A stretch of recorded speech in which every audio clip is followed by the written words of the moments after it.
रात्रीची खिचडी उरली होती ती गरम करून घेतली, तिचा नाश्ता करून घेतला आणि त्याच्यानंतर ना लगेच स्वयंपाक बी बनवून घेतला होता.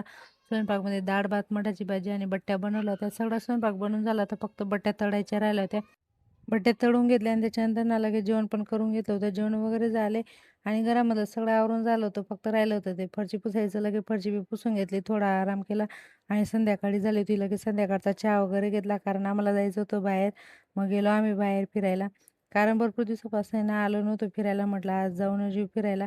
कारण बाहेर गेल्यानंतर ना मन एकदम फ्रेश होऊन जातं. तिकडनं येताना ना आंबे घ्यायचे होते म्हणून आंबे घ्यायला थांबलो होतो आणि इथले आंबे ना खरंच एकदम छान लागतात.